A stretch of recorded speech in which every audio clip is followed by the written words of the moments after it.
right. What is up? What is going on? Welcome into another episode of America's Hometown Horror. Thanks for tuning in and checking us out. My name is Mike. I'll be your host, as always. And before we jump into tonight's episode, I should say to you listeners, good evening. And we have a jam-packed episode, so why don't I get our housekeeping items out of the way. First of which, yes, housekeeping, indeed, our online presence. Our online presences. First of which is our website, which is ahpod.com, ahhpod.com, for everything about the show. You can also find us on social media on YouTube, Facebook, Twitter, Instagram. Just search for America's Hometown Horror or Hometown Horror, and you will find us. You can also email us at hometownhorrorpodcast@gmail.com.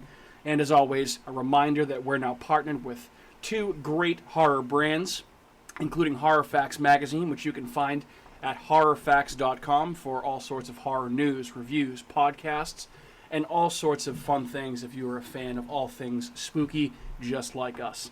And, of course, have to mention that we are now partnering with Fangoria to give our listeners an exclusive 20% discount.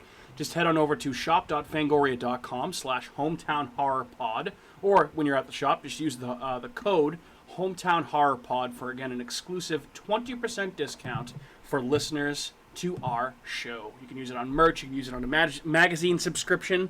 Again, head on over to Fangoria and treat yourself. Treat yourself, treat yourself, treat yourself. Anywho, well, you've heard one of them already. I'd be remiss if I did not give the floor to my fellow co-hosts. What's up to Andrew and Kat? Hello. Good evening. What's going on? Good evening. I actually figured out where Good Evening originated for, and I don't think it was Vincent Price. That's okay. Well, I mean, that's one that we're referring to. What do you think it's from? I was watching. I think I was like still on Peacock, and I was like falling asleep. I had just watched a few movies, and I threw on the show Alfred Hitchcock Presents. And he says Good Evening at the, not like that, but he's close. It's still the.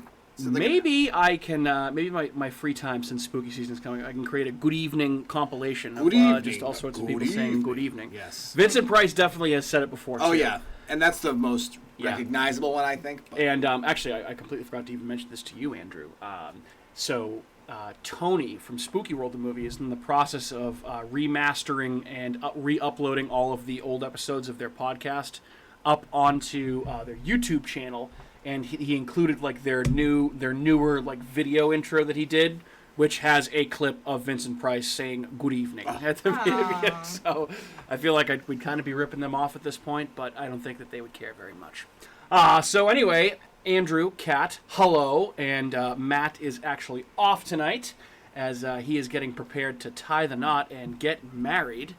So I think we may be without Matt next week as well, but that remains to be seen. So we'll get Matt back at some point. He may be a married man at that point. He's getting married. Kat, what's going on? Not much. What's going on with you? Not a whole lot. I mean, usually at this point we kind of jump right into some of the stuff that we've been watching as we usually do before we start talking about our topic of the evening. I just ate some pizza. Yeah. And some Apple Jacks. You did not eat Apple Jacks.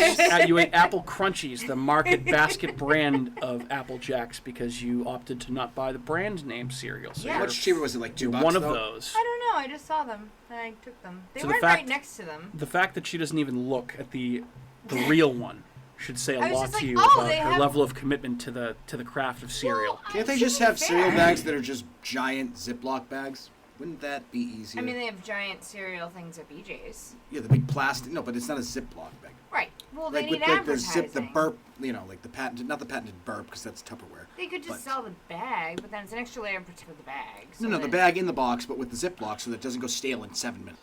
That's true. Yes. Just my 2 cents. But then you wouldn't have to go out and buy more because it was stale. It's all about advertising and sales. This is good cereal talk. You can only get this here. I'm craving cereal now. Yeah, horror movies we have like 4 and different cereal. cereals upstairs. We have strawberry Cheerios. We have chocolate Hocus Frosted Flakes with marshmallows. We have Apple Crunchies and Hocus Pocus 2 cereal that Mike bought. I did buy Kat the Hocus Pocus 2 Berry Brew cereal. So have you tried any yet? No, I haven't opened the box. Right. I don't know if I should. Just keep it as a keep collect. it I here. haven't opened the Monster Mash cereal from last year yet. I feel like you should just have a I know, shelf of right? like different Cereals. different spooky cereals. God. So speaking of spooky cereals, I have people have sent me pictures of the monster cereals out along with Halloween Fruity Pebbles and Cocoa Pebbles and Halloween Captain Crunch. I have not seen them in the wild yet. I've not seen anything. I'm gonna at have to be on Target. the hunt then. Maybe go down to the good old Target or. So I checked. Market. I've checked the Target before. I've checked the Kingston Target, and Did I you go did to Market not Basket? see anything there. When I went into Market Basket to get that cereal for you, I did not see any monster cereals either. Huh. They had Halloween Captain Crunch, Halloween Fruit Loops, which had marshmallows in them. I feel like that's all they do is they just put Yeah. marshmallows in the cereal. But I felt like I don't hate marshmallows in every cereal. Yeah. I mean, I ended up picking up the Hocus Pocus cereal for you, and along with the chocolate frosted flakes with spooky marshmallows, which you ended up turning into like cereal treats. oh my goodness, can we do like a mini episode on spooky cereal tastings? Interesting enough about the Hocus Pocus cereal though. No marshmallows in that one. No Interesting, huh? marshmallows Yeah, in that just one. weird berry They flavor. should have just had like Bette Midler as a marshmallow. Wait. Back to the cereal idea. Can we do that? Can we do that as an episode? Just like a mini Like a episode. 15-minute Yeah, episode. like a little mini. Where we Yeah, talk we about can- yeah, our we talk can- three about favorite cereals. spooky cereals. We can table that. I mean, yeah. I mean, I definitely have been known to buy myself some spooky cereal, so I could be. We could do a review where we eat it on the show, so Yes. people can listen to us Yeah. eating cereal. listen.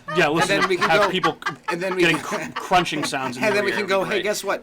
This cereal tastes just like the one you're eating, and they all taste the same. Yeah, right. It's the same cereal with different shapes. Right. Maybe we'll need a palate cleanser in between. A glass of chocolate milk. Andrew, in addition to lusting after cereal, what have you been watching over the last week since we last talked about Scary Movie number 3? Which let's actually, see. Kat, I gave you some shit at the time. It seems like people are listening to it. So, Most people are Are listening they? to it. Oh Yep. boy. all right. I know you. I know there's one couple big. I watched things a that you couple watched. things. Yeah. We'll start with the rewatching of Storm of the Century. I started watching that yesterday. Yes. Did you finish That- it? Yes. I watched the first 2 episodes. I you're think like- it's you're like broken two- into like 2/3 Yeah, of it's the way broken through, into right? 3. Yeah. Which I don't know. I thought it was like 6 episodes on TV. So maybe they combined them. I forgot that. I Because feel like I remember it being like a 3-night event or something. Yeah, like so maybe that. there's Yeah. because it's about an hour and a half each. I have the DVD. Still as good as I remember it. Oh, yeah. The only difference this time is last time I watched it, I think I watched it on like YouTube, and it was like this super shitty, like grainy version. Yeah. Whereas now it's like much clearer. Redigitized. It's still amazing. Tim Daly's great. The guy that plays Linoge. Yes. Yeah. Calm Fior. Yeah. Yep. He's great, especially when he turns into, I can't remember, like the town manager's mother. It's like, eat your eyes in hell every day. It's like so good. She's so creepy. Oh yeah. Yeah, that It's just a great Storm of the watch. Century is a great Stephen King Oh, thing. I wanna It's one of watch the it best. now. I feel like I kind of want to watch it now too. Well, the good news is that with spooky season upon us, there's a lot of time to be had watching Yes. lots of spooky things. So we can add that to the list. Mm-hmm. Because I don't think I've seen Storm of the Century since it first aired. Like when Oh, it- really? Like- yeah, I don't think I Get it have. on DVD. I know you do, which is crazy. Why is all right. that? It's probably like right on the top of the list of the bin opener. No, it's I meant like crazy in a good way, like crazy awesome. So, Yeah. all right, what else? I also rewatched 1995 anthology Tales from the Hood. That's pretty fun. Yes. Yep. Amazing. Yep. It was directed by Rusty Cundiff, who also directed a bunch of the, I think 3 seasons of The Chappelle Show. So he was, Really? yeah, that's what he's mostly known for. It's got Clarence Williams in it as the mortician, who you will know as Samson from Half Baked. Oh yeah, I didn't, yeah, yeah. I yeah, didn't yeah, realize yeah, it was yeah. that guy until I rewatched it. I was like, oh yeah, that crazy motherfucker. Like he's like perfect for that role. Oh. He should have been Mr. Glass. Now that I'm thinking about it, Ooh, that actually is a pretty good call. like, come on. yeah, Been a way better Mr. yeah. Glass. Well, I feel like Samuel L. Jackson is doing an impression of Oh, him yeah. when he's trying to portray. I feel like Glass. that too. Yeah. Really underrated, I think, anthology. That's very good. So I've seen that once. It was a long time ago, and I need to revisit it because I've heard it's actually like way better than you would think. Like Yeah, from it was yeah. executive produced by Spike Lee. So Okay. it plays on a lot of like police brutality and stuff like that. Yep. Within it, actually, Mr. Morgan's in the first one. Oh, really? Yeah, Mr. Morgan's Seinfeld. and yeah. Corbin Burnson's in one of them too. Really? Yeah, Interesting. It's Okay. very entertaining. It made me laugh, but it's also like Yeah. they're actually like good segments with some good like practical effects. Okay. Very Not, nice. I mean, cheesy practical effects, but what more could you ask for? Yes. But the one that I was most excited to see was I finally watched Titane, the French. Titane, I believe. I don't think it's pronounced Titane. I've heard a lot lot this movie. I was looking at it. It's not Titan. It's Titane or Titane. Titanium, I think, is technically. Yeah, but I don't know. It's a French film from the director of Raw, correct? Yes, French film from Raw.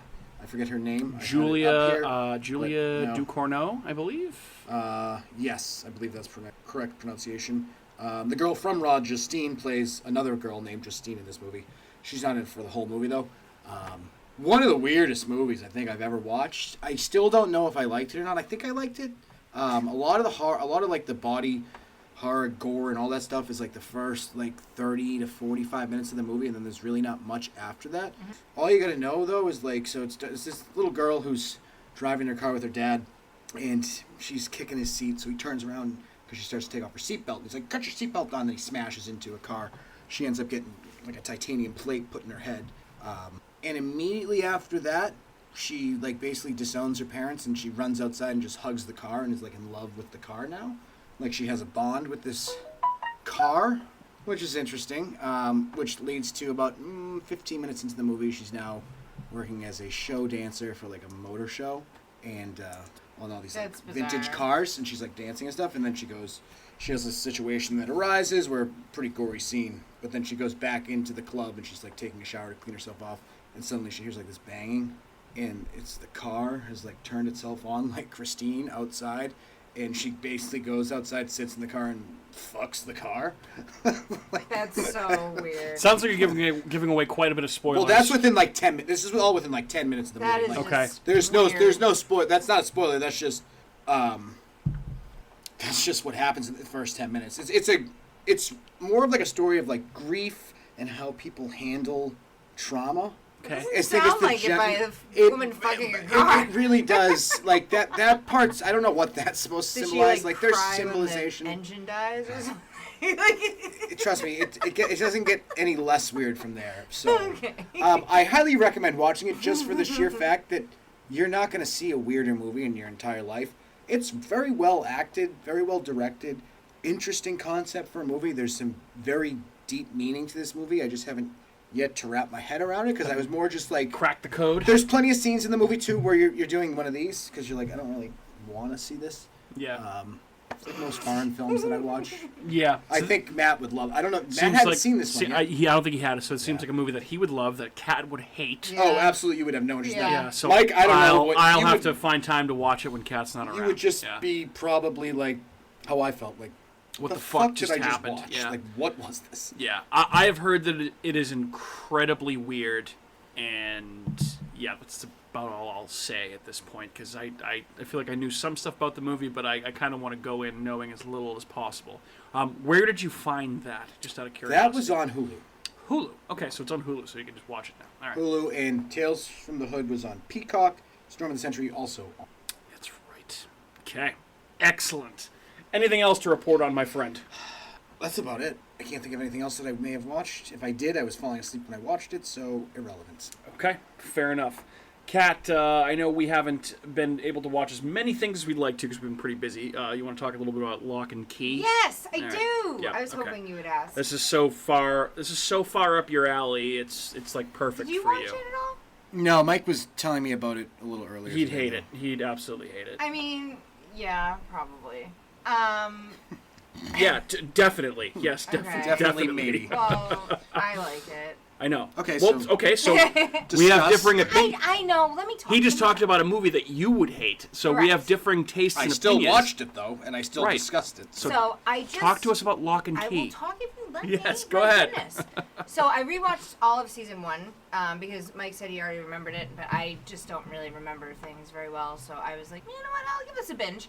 So within like a couple days, I'd watched the entire season 1, and I mean, if you don't know the basis of the story, it's about this family who's starting fresh. They move back to... it actually takes place in Massachusetts in some fictional town. A fictional town named Matheson, Massachusetts, named after the author Richard Matheson. And in the book, it's actually called Lovecraft, Massachusetts. But they changed it from Lovecraft to Matheson for the TV series. Oh.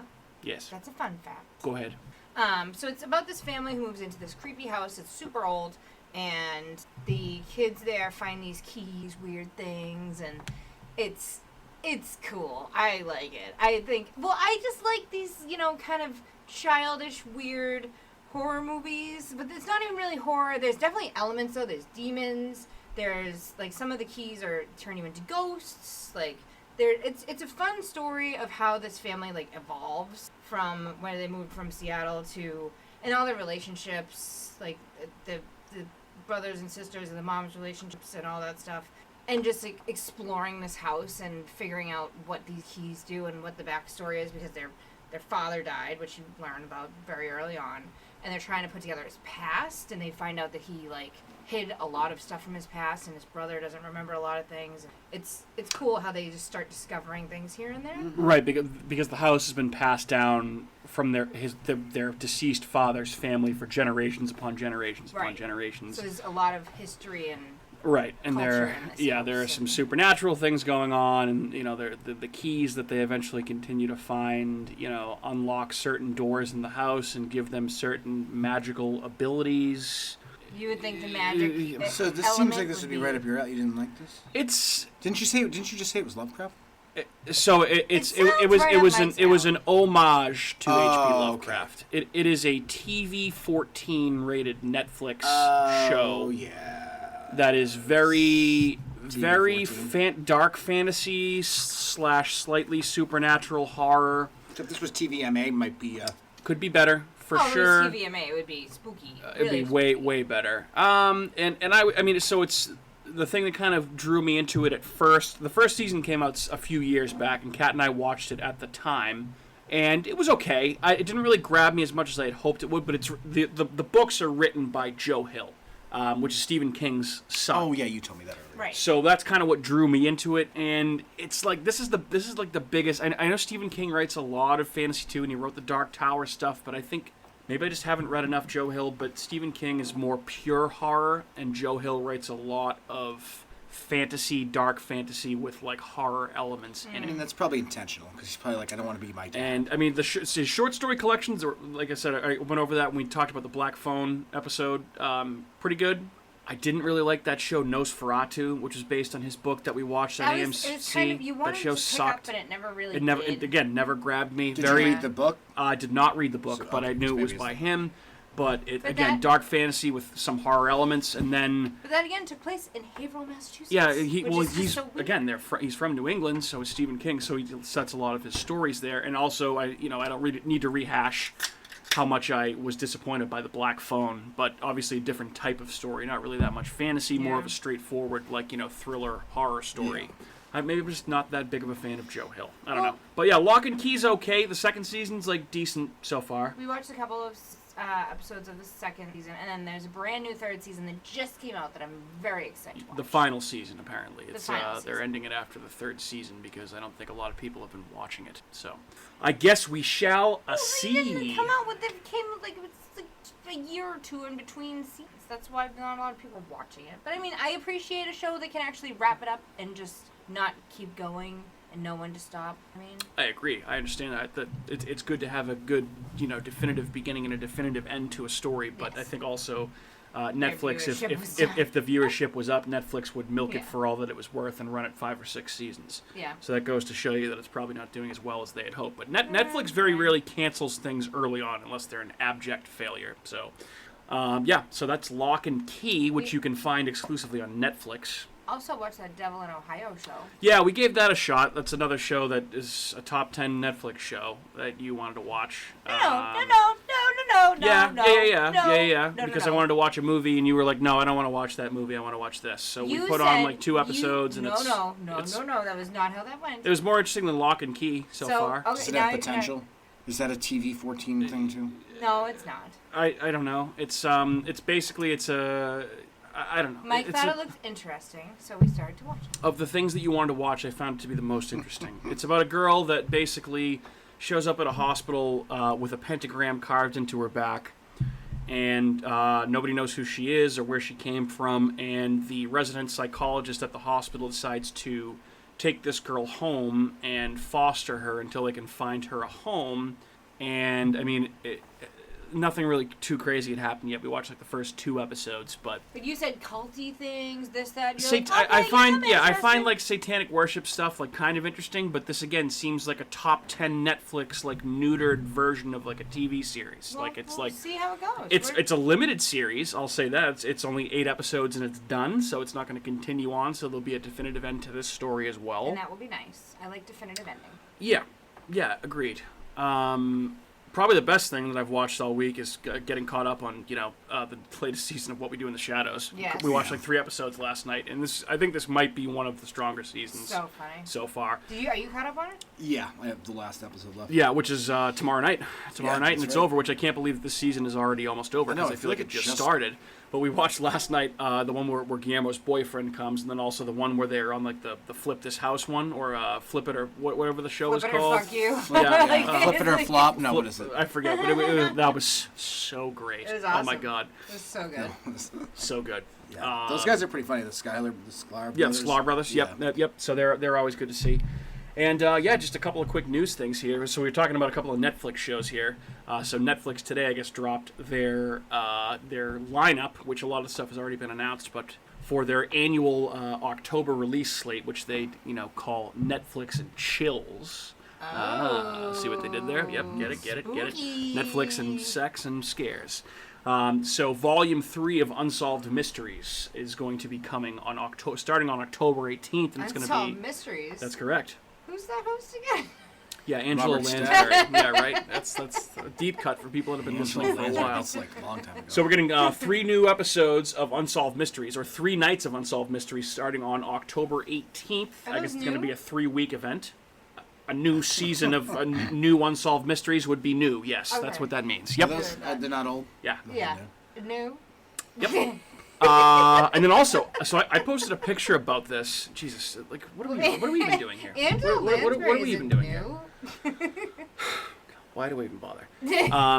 Let's just skip it. So I posted a picture on our Instagram page of this the other night, but so Halloween Horror Nights in Orlando kicked off last Friday night for their 31st year. Technically, this would be their 32nd year because they had that year that COVID canceled everything. But it's just crazy to me that it's been 10 and 11 years since we've been to the event, Yeah, Kat. because we were 21. We right? went to 21 and we went to 22. So actually, 10 years ago, we went to 22, which was the one that had the Walking Dead that time that we went. And but 11 years ago, they had the casino one. That's correct. So yeah, Halloween Horror Nights. Spooky season is here, so haunted attractions are opening.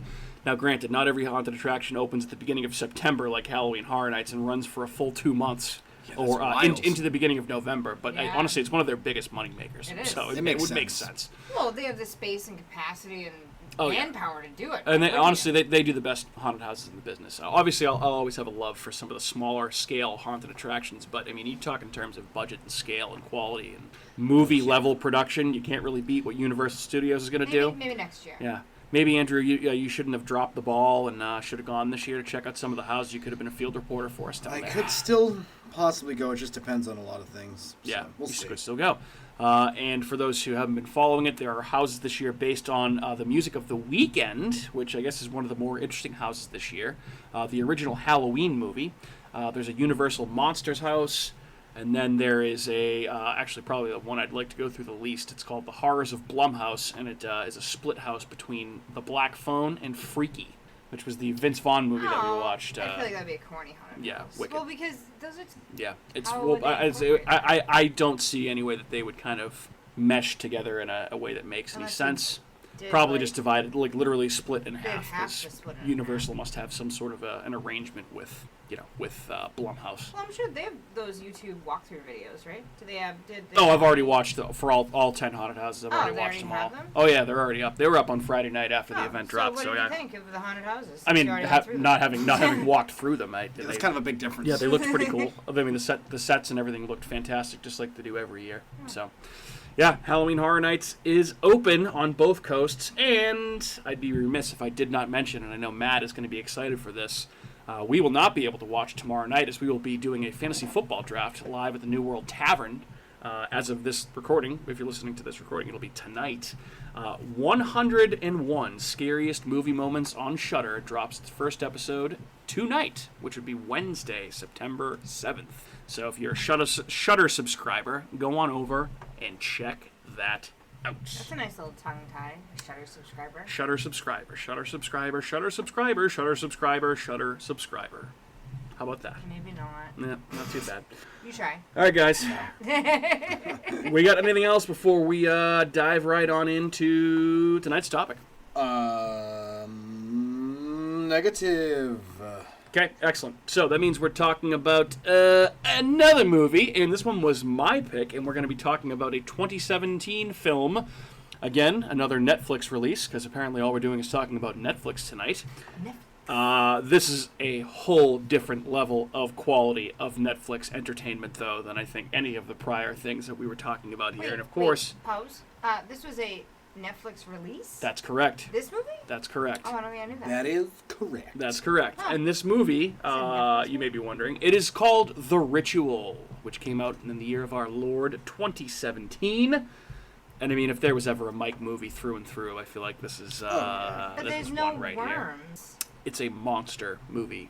Well, it's a Mike monster. There's no Walshy worms. Walshy worms is a thing that Matt and Andrew made up as a joke. I do like the Tremors and tentacle movies, but that doesn't mean I exclusively like tentacle and worm movies. So, despite what you might think, Despite what we may portray. do you even know what I like? Yeah. Yeah. Worms. Yeah. I see. No, you don't, because you don't pay attention. Worms. Yeah, I got. Yeah, you like monsters and aliens and Yeah, this is- supernatural things. Yeah. This is all of that. and- Yeah. Monsters. And I think this is a things. great little monster movie. It's one of the more underrated horror movies to come out in the last 5 years. I think, and when we go through the year 2017, there are some really good movies that came out that year, and I think this is probably one of my favorites, if not my favorite. Also, I have to say, probably is one of the most original, scary, and off-putting creature designs that I've seen in a Oh, movie yeah. in recent memory. Remember the first time I watched this? I hadn't seen this since it first came out in 2017. And I always liked it, but I just never got around to revisiting it. And I remember I was blown away the first time I saw this monster, because you really haven't seen anything like it. You see it from far away, it's bizarre. You see it up close, and you're like, what the fuck? And then it's just, you keep getting glimpses at it. And, they subscribe here to the old Jaws theory, which at the beginning of the movie, you see less. Sometimes less is more. You see little snippets. You see things moving through the trees. You see a hand move. You see eyeballs in the trees. And they do such a great job of keeping you in suspense of what this actually might be until they do show it to you. When they do, You're like, oh man, what it's the fuck is it is that thing? absolutely worth your time. And I've talked a lot about this in the past. I just think the makings of a good monster movie start with a good plot, and the plot in this movie is very good. And obviously, when you put characters in a situation that is interesting, and then you add some sort of supernatural or monster element, or a killer, or a slasher. So any horror movie, really. But we're talking about a monster movie here. Put characters in an interesting situation where there's already conflict, there's already some sort of backstory going on, and you throw some sort of element into that, it's going to create a great movie. And I think the entire backstory and subplot here about why the group is on this vacation and how they got there is extremely interesting, and is one of the driving forces behind the motivation of all the characters in the movie, right? There's a lot of movies out there where the plot is terrible, but the monsters are pretty cool looking. This is definitely not one of those movies. It's just a story about a tight-knit group of friends on a vacation, a bro vacation, or a lad's trip, as they say, since these are all British guys. And, the reason they're on vacation is because they've lost one of their own members of their group, and potentially maybe one of them being partially at fault for his death what's funny? Creates conflict. What's funny about it? No, it's not funny about it. But there's a lot of horror movies that start out where they're like, let's just go wander in the woods, or let's go in caves, or let's do whatever to celebrate our friend's death. Let's go on an adventure. And it's like The Descent. They're like, you took the words right out of my mouth. This reminds me a lot of The Descent in certain ways. Well, they were discussing where they wanted to go. He was the one who was decided that they wanted to go on a hike through the Swedish, basically, mountains. And he was the one that died, and it was he was the one that wanted to go on this trip. So they did it, to commemorate him. I know. Because they went on a trip every year. It wasn't like he died and they were like, let's go on a trip. There was a reason behind it. Yeah. It's just not what I would do if one of my friends. I mean, I'd be like, well, that was great, but I'm not. They also gonna set up, didn't they, pass. like, spread his ashes up there, too? No, they put a photo of him and lit a like candle, and Some they drank a rocks. flask They drank, of but, like, it was whiskey, a- and yeah. This is a very nice gesture for your friends. But they You didn't also have to- go on these trips not thinking that that's going to happen. Well, they didn't have to wander through the woods. Well, stuff happens because movie. Right. I know. It's Right. just funny. I personally don't think I would do that, but everyone to each their own. Everyone's different. Well, yes, you're terrified of the woods. Well, so, yeah, I would be like hiking trip through the woods. I'd be like, hard pass. I'll wait here, and you guys go hike, and I'll be here when you get back. Yeah, and I think And you guys might not be. So you know, I think well, there's very clearly supposed to be one main character in this, and that's Right. the character of Luke, who's played by I think his name is Rafe Spall, is how you say it. He's been in a bunch of stuff. He's actually a pretty good actor, British guy, very good. But he is kind of the main guy, and you can tell he doesn't really want to be there for various reasons. He seems very much like a fish out of water. He's the one that's kind of just like hanging out, smoking cigarettes, looking forward to getting the hell out of the woods and, getting to the next pub to kind of move on with his life. He very much seems like the member of the group that has not grown up, and the rest of his friends are sort of like married with kids, and he kind of is the outcast a little bit, which I think creates a little bit throws an extra layer of conflict in there, I should say. So again, interesting concept for a movie. This is definitely this has my fingerprints all over it. I love this movie. I think it's a great movie. If you have not seen it, it's extremely underrated. And David Bruckner, the guy that directed this movie, has directed some great movies already, and is a name that you may hear more of in the immediate future, which we'll get to in a little bit here. So, Andrew, Kat, thoughts on The Ritual? Who would like to go now? When you just picked this, I mean, I saw this movie probably like a year after it came out.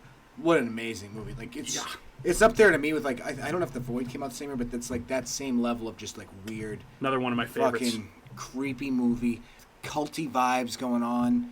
Like you said, great backstory, great acting, beautiful visuals. Like they shot this like on location. It looked like basically. I mean, I have no idea. They shot it in Romania. I saw. Yeah. Okay, so kind of location, not really, but I don't know what Sweden looks like or wherever they were. Yeah. I think it was supposed to be Norway and Norway, Sweden, I like the think, yeah. Swedish Alp That area. Yeah. but Yep. beautiful countryside. Beautiful. good trees. Just kind of a very good, like, believable group of friends. Like, it seemed natural, like as if they were just friends not in the movie. Well, like were they all friends? They were I all mean, friends. They all were friends. They've been doing this for years, these trips. They each had their own element. There was the nerdy guy, the good-looking guy, the whatever guy. Like they all had their own little. The whatever guy. Quirky. Whatever guy. You know, like they all Said had their little good-looking guy. quirky. I mean, I things, think they like were the all. I ma- think the there were manly three of them man were pretty guy. good looking. Yeah, well, the guy like pees himself. You know, like the guy who's cowering in a corner. The guy. Like, There's I mean, they're all reasons just, for that. Yeah. Yeah, there are reasons that the They peeing each have their pants own happens. quirks. Yeah, I think in the situation that they were in, I might have peed my pants. I as would well. have shit myself. Yeah. and probably just. I don't know what I would have done. But Yeah. like some of the best parts of this movie are just like when they're in the cabin and they all wake up and there's all this fucked up shit in there Yeah. and nothing happened. Yeah. It was all like more just like in their minds because of the witchcraft and stuff. Yeah, but like very the guttural psychological. screams in this movie are like Yeah. Oh, yeah. bone chilling, and the noises that creepy monster makes when it's out. Ugh. This is There's a just scary some- movie. This is a scary fun. You watch Yeah. this movie with the lights off by yourself. It's scary. Yeah, Like, especially if you're afraid of the woods, like Cat. I think there's definitely a lot of there's a lot of scariness in this movie for sure. Lots of elements that can prey on your particular fears. I just really like how they. We'll probably get into that later. So I'm not. Are you Okay. gonna get into the monster? One thing I was gonna say too. Obviously this is a monster movie. I think at its heart, but it also combines elements of movies like like the Blair Witch Project, or even like folk horror movies like Midsommar or The Wicker Man, like that Yep, type you of could thing. throw that stuff So in there's there. a lot going on here, which is pretty awesome. So, Kat, aside from thoughts on guys peeing themselves and the whatever guy and the handsome guy and the other guy And The nerdy guy. and the nerdy guy and all that, what did you think about The Ritual? I know this is another one of those movies that you definitely had seen before because I recommended it to you. We did not watch it on a plane. You asked me this last night. We did not watch it on a We plane. did. I think We didn't. We maybe did not. I did. Did I? Nope. No. I don't know where you watched it. I watched it by myself because you didn't have any interest in it. I told you it was awesome. You watched it. and then you said you liked it too, and then we watched it last night, and you had no idea that you had ever even watched it. Yeah. Yeah. That sounds Had you about been right. on a plane by yourself without Mike? When did this come out? 17. 2017. I mean, I feel like I would remember if I was on a plane by myself. well, not by myself, but with other people besides Mike. Like, I could have been on Obviously. the plane with, like, Jen. But no, 2007. Okay, so you probably didn't watch it I on a don't plane. think Not the best time for a thought experiment All right. on when you might have been on a plane So- by yourself, but I thought that would take like 2 seconds. yeah. It's okay. So, what did you think of The Ritual? I liked it. 2 thumbs up. So, no, I'm dead serious, though. It does play on all my fears. Fear of the woods, fear of the dark, you know. And even, I'm not a big monster person, but I will say this monster is absolutely terrifying. Very creepy. And even seeing the monster last night, when they do show you the whole thing, like you were saying before, and it has all these different elements. Can I talk about it? Are we going to talk about this later? Yeah, it's a 5-year-old movie. I don't feel the need that we need to, hide spoilers to the end. I kind of been dancing around some stuff, but I mean, I feel like even describing the monster in words doesn't really do it justice. No. 'Cause you kind of just have to see it. You see different pieces of it too, and like each individual piece of it is terrifying by itself. Like when you see just that it has human hands, it has antlers, it has this weird like moose body or something, or like whatever it is, deer body, but it's enormous. And then its face is just this black nothingness with 2 glowing lights for eyes, and you're just like, what the hell is that? Like, what? You can't even classify it as something. It's not an animal. It's not a person. It's not really a thing. And then they call it a god, and it's just terrifying. And it's horrifying. But yeah, they do a great job of not showing. I don't know how they could not show it behind that tree. I mean, it must have camouflaged really. It blends in. It's kind of like a tree in itself. It's like Treebeard mixed with like, I don't know, the Mothman and then some scary moose monster, like the Wendigo something. Yeah. Yeah, big time Wendigo weird vibes. I things thought. going, Yeah. except it's huge. It's enormous. Huge, enormous. Yeah. Well, and then does it actually change forms into like that guy's wife, Gail?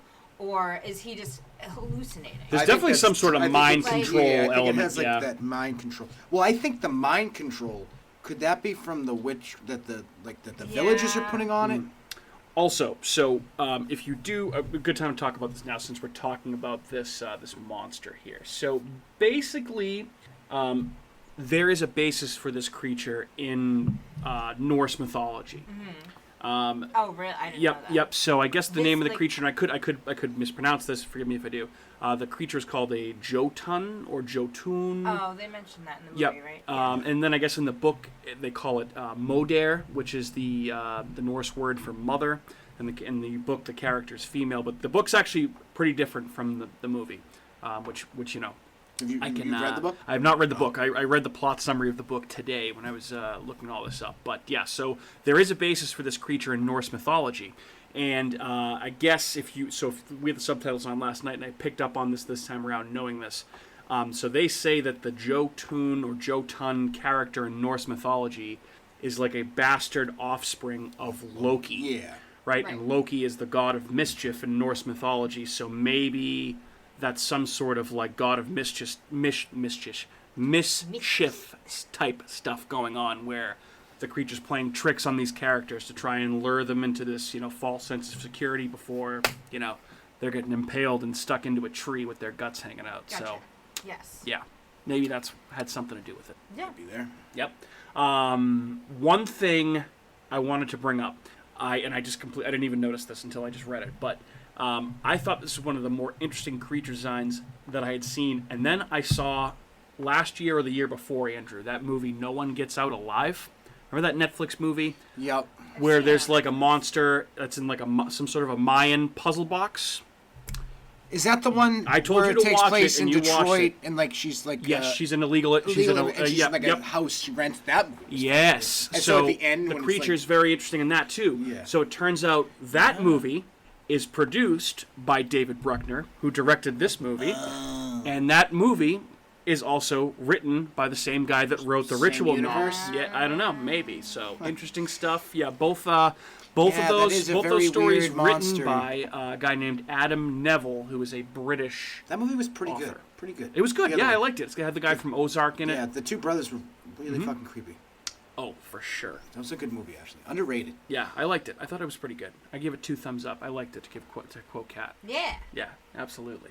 All right, cool. Any other generic thoughts on The Ritual before we jump into some more stuff? I get that they go into the house when it rains. But then when you find all those things, do you really stay in the house that night? I get that it's raining, but, like, you see that thing way upstairs, and, like, you get all these weird things going on. Do I? I mean, can you just make me make your tent and then move it outside?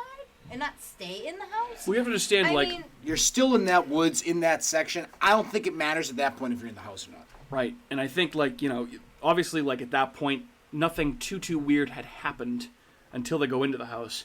You have to realize, like, there's, you know, sometimes it's either, like, stay in the house or it's, like, stay outside in the rain and catch hypothermia. Yeah, because and fucking die. it's like almost winter there. It's like Yeah. freezing cold. Yeah, I mean, and they couldn't see their breath or anything like that. It wasn't snowing, so it wasn't, like, But if you get wet and rigid, it's 45, but, 50 degrees, you're dead. You're going it's to like catch making an hypothermia Afraid XL and die. frozen. Yeah. Yeah. Sure. Let's just see if you weren't put in that situation. You're going to be like, well, I have this nice house with a fire that I can possibly get started, or I'm going to set up my tent in the dark, pitch black, dark rain. Yeah, no way. I'd go in the house. I'd go in the house and yeah. take my chances at Yeah. that point. The odds, they're Plus, then both at least bad they got a options. fire lit in the house, and, you know, and there's 4 of them. Like, somebody could have stayed awake in shifts. They didn't opt to do that. They opted to all go to sleep and then have pants-pissing nightmares. Yeah, that's Right. easily the best scene in the movie. Like, the acting in that scene when they finally wake up, they seem genuinely, absolutely horrified. Like, it is impressive, especially the nerdy guy when he wakes up from that dream. Yeah, It looks like he's in, like, crying and shit. Oh, yeah, Yeah. he's a nerd. Yeah. So. No, but it was very well acted. Good acting. Yeah, good Yes, collection yes. of actors in Yeah. this movie. Yeah, Yes. for sure. And it's Very a believable. pretty small, self-contained type of story. It's really just a story about these 4 guys. Yeah. Or 5 guys, really, until you get into the end where there's a whole different element introduced, the cult element, where you see a few different characters, but they're essentially the only characters in the movie, which is kind like, of cool. Okay, so there's this whole little town. Wouldn't they see or hear or something? I get they're in the woods, but I mean, they have this house there. They came across another house that they decided not to explore. They got all these little things on the ground that are man-made. And then they have this, like, village. Wouldn't the 4 guys, like, They were pretty No. far away from that village, and they were in Yeah, I the don't- middle of the fucking woods. Remember, the woods, the trees stifle the sounds. You can't hear as much in the woods. Yeah, I think you're meant to understand that this is just there in the vast And that's a wilderness. huge Yeah. wilderness. That's Yeah. not just small. Like, they see he sees the fires lit at that village. Oh, yeah. When they, like, it's like they're, like, almost done with their, and they're, like, way far away. Like, you're Yeah. never going to hear that. It's not like they have, like, it's not like it's your house where we're blasting, like, the 1975 having a fire. This is in the middle of the woods. Nothing is happening. Right. They're just there, and they go to bed at night, and then they pray Yeah. to this weird Norse god that Yeah, they have. yeah. Yeah. Like, it's a little different circumstances. Do you guys, Also, accurate. do you think that each one of those people, like, so what's the main guy's name? Luke. I was thinking this when I was watching it yesterday. Do you Luke, think- Hutch, Phil, and Dom, I believe. Dom, yeah. How often do you think that people go there and get, like, marked and get, because, like, they came across a tent, like, but Right. also, like, it seems like all of these people now live in, like, some past world kind of thing. But do you think that they all, like, there must be, they say that they can live forever under this god. Yeah. When you say they live in a past world, do you Well, I try to say mean- that they're old-fashioned? Is that why they live in Yeah, an they live in the old-fashioned past. village? Yes, they're a cult. They're a pagan cult, Yeah, yeah. essentially. So Right. yes, they do live They in... probably eventually at some point have to sacrifice one of their own, is my guess. Like children that are born that aren't marked, Yeah. because who's to say that they're marked? So they probably sacrifice them. Or they also think about- sacrifice the animal that was in there. Think about Midsommar. The Right. old people. Yeah, the old sacrifice people themselves. sacrificing themselves. But they don't, they don't get die. old. They don't Right. get old or die. Mm. They're just weirdos in that weird up. That was Right. creepy Yeah, listen. as fuck, Again, too. no, I'm not There's saying a lot of. I'm not saying it's apples to also apples. a but- movie. Yeah, So yeah. Yeah. like you're not supposed to think about that too much in depth, because anytime you think about the plot of a movie like this, you dig deep enough, you're going to be able to stab some holes into it. Because then you're like, a this movie. chick that speaks English, like, does anyone else speak English? Has she been there that long? And she's like, just bow down because everyone else does. Yeah. Like, Perhaps she maybe was she- the person at the tent. Oh, maybe. Maybe, It's an yeah. interesting concept. Now, see, I actually thought that was one of the scariest parts of the entire movie is when they find that tent with all that stuff, because then it just adds an entire different level of dread onto this film. So, yeah, that's what I thought. Anything else?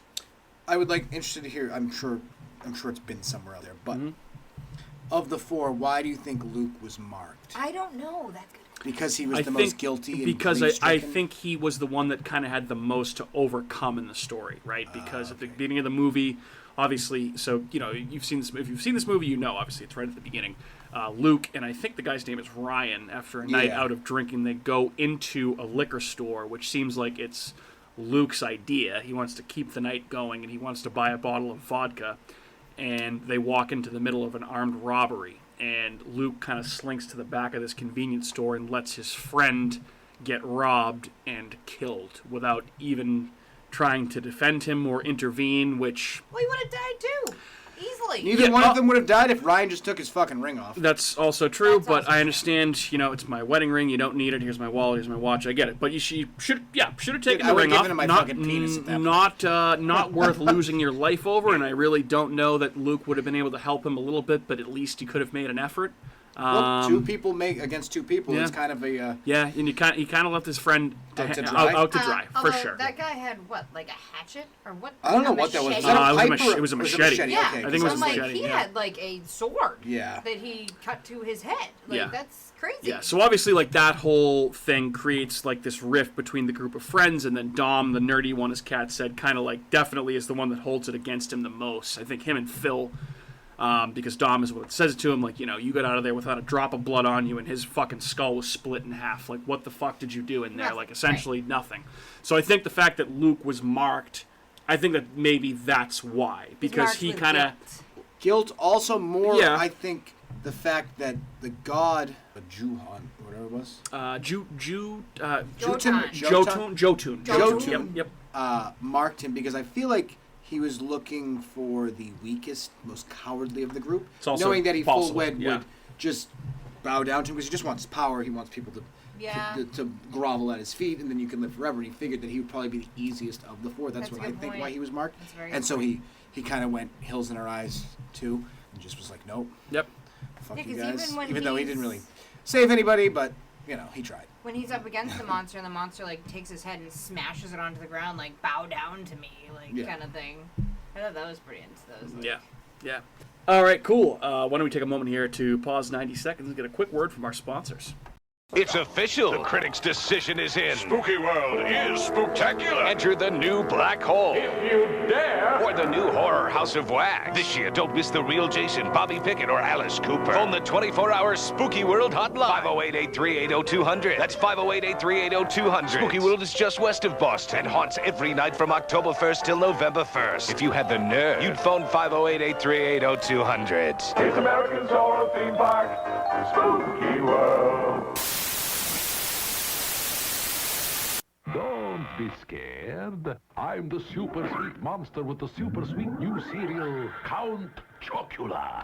Biffle, here's the super sweet new cereal, Frankenberry. But I've got chocolate sweeties for monstrous chocolate flavor. Well, I've got berry-flavored sweeties for monster strawberry flavor. Count Chocula. Frankenberry. Hi.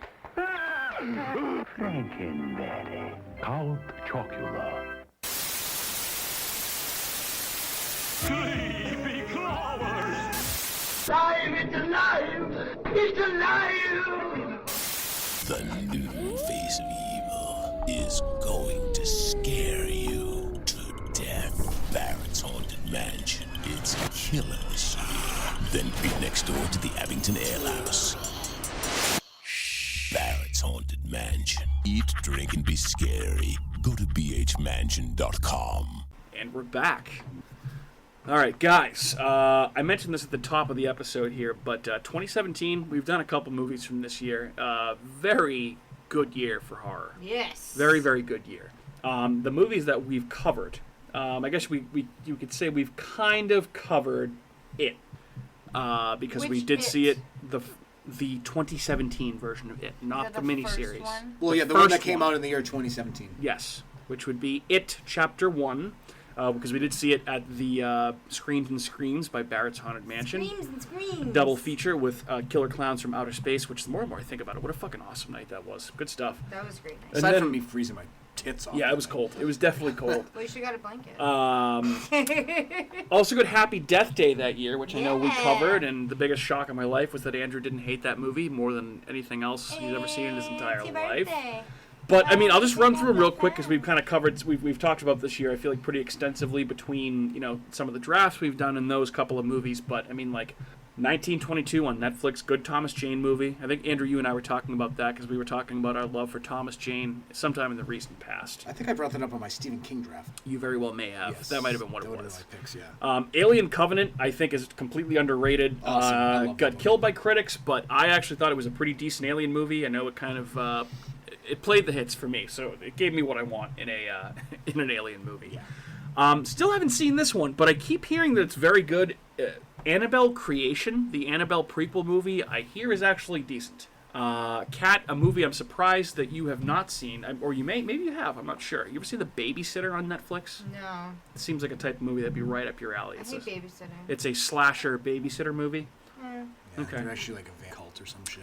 Maybe something like that. I think I saw part of it with my niece. And Samara Weaving's in it, I guess. Bella Thorne.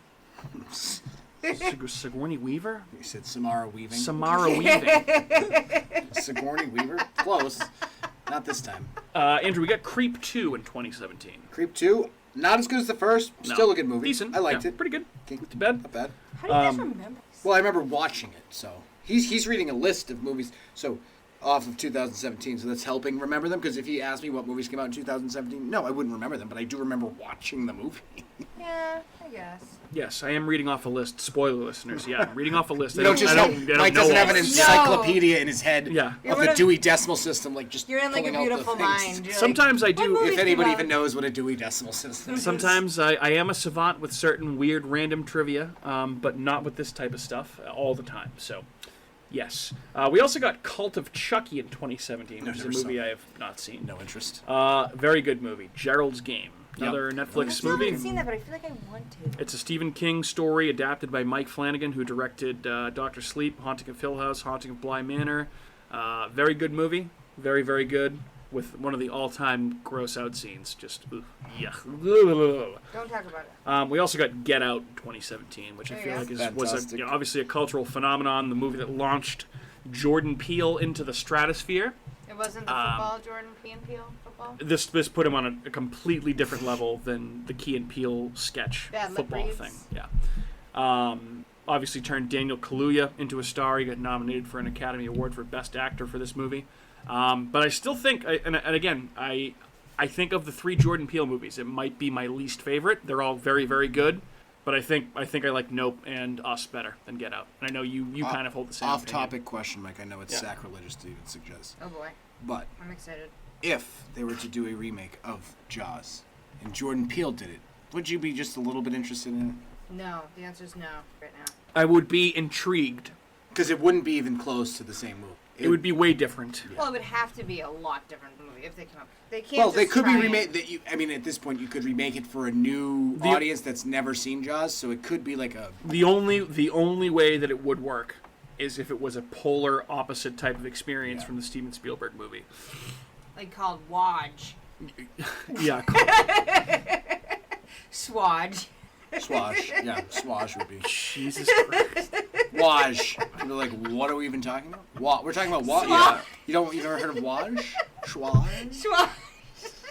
Forget I brought it up. I remember we talked about this when I reread Jaws a month or so ago, but I think I would actually rather see it if it was going to be done. And again, I'm not advocating for this. I'd rather see it done as like a TV miniseries type thing, like on a big budget, like Netflix, HBO, or something series that's different from the movie.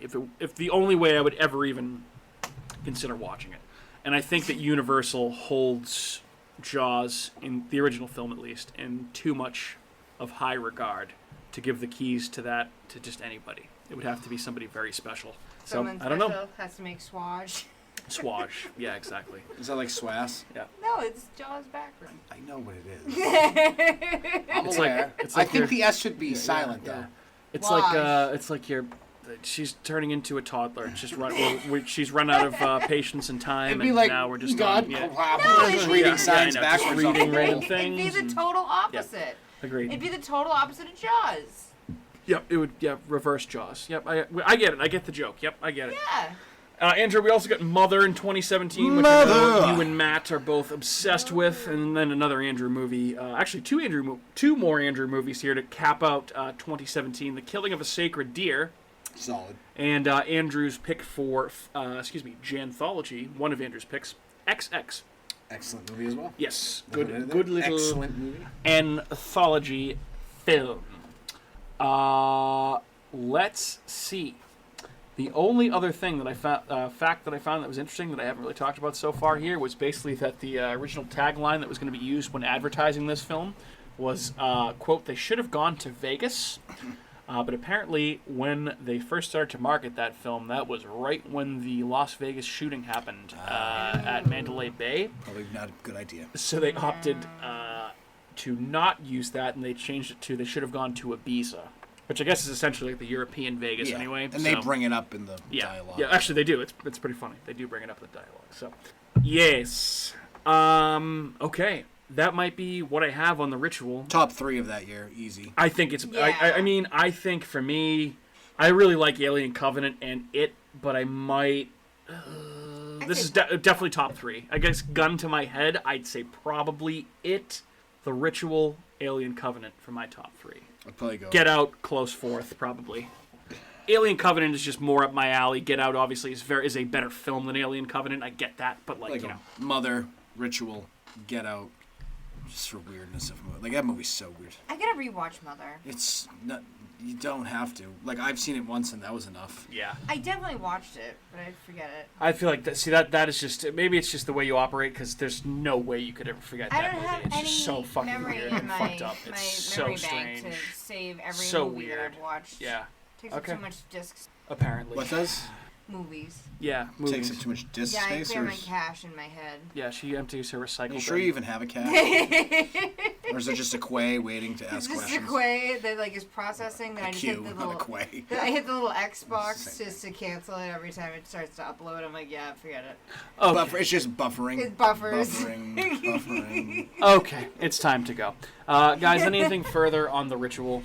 Go see it, and if you didn't, then fuck you. Available on Netflix, as always will be. Yes. That's never not going to be on Netflix. Never not going to Right? be on It's Netflix. never gonna So be if you're a on Netflix a different subscriber, you're going to be able to platform. catch it at any time. Fantastic movie. Fantastic. Also, yeah, that was a great all-time line by Matt at was the end of great. the Evil Dead episode. Miss Matt Yeah, tonight. it's great, and if you don't like it, then fuck you. Yeah, pretty that much. was great. That's pretty That was awesome. awesome. So, yeah, this obviously is a great movie. One of my favorites of the year, 2017, and it's just if you like monster movies, this one may have passed you by, and don't let it pass you by any longer. It Go watch. slaps. One of the good things about this The movie too is Ritual. you don't even have to like monster movies to like this movie. You could like 6 different types of horror movies. Yeah, and Kat this doesn't movie. like monster movies, so I guess you're right. Yeah. I There's like this movie offers so much. Yeah, all right. Well, it's about the monster, but it's not all about the monster. It's not all about the monster, correct. It's all about the he said, she said. What? Bullshit. Yep, exactly. Yep. To quote Fred Durst. Biscuit.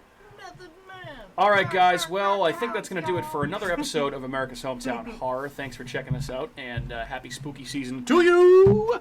Let's see. If you are listening to us right now, guess what? You can listen to our show the same place next week. But if you're looking for a new podcast platform, you can find us on Apple, Google, Spotify, Amazon Music, iHeartRadio, Stitcher, Spreaker, and wherever else you may get your podcasts.